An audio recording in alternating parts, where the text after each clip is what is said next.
Exposure to the sun for extended periods of time can result in getting sunburnt. Treat sunburn by applying cool, damp cloths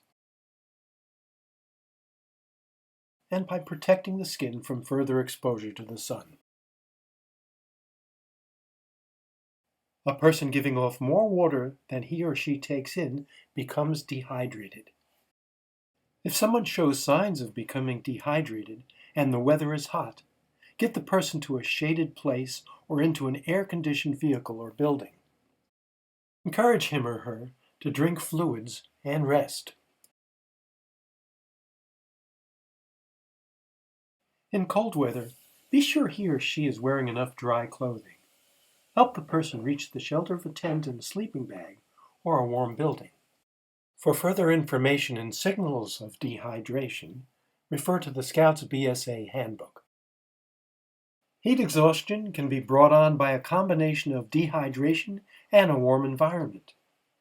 For signals of heat exhaustion and further information, please refer to the Scouts BSA Handbook. To treat someone suffering from heat exhaustion, follow these steps. Have the victim lie down in a cool, shady space with their feet elevated higher than their heart. Remove excess clothing.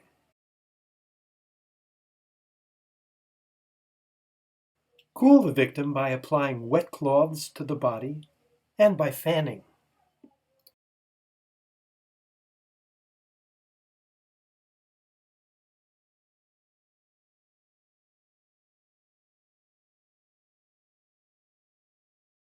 If the person is fully alert, let him or her drink some water.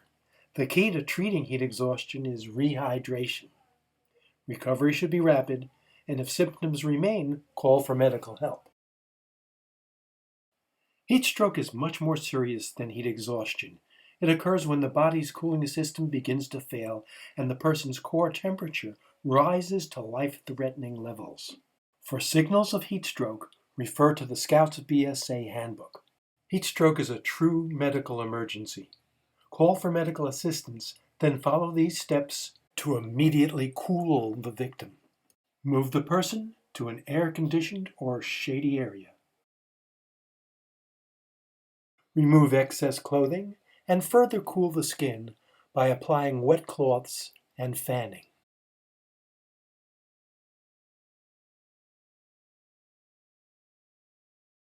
If you have ice packs, wrap them in a t-shirt, towel, or other thin barrier and place them under the person's armpits and against the neck and groin.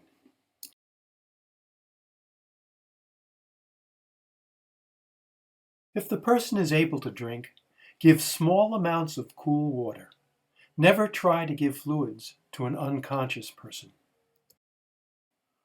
Regularly check on the victim's condition. Be ready to provide further first aid if the person's temperature goes up again or if he or she starts vomiting.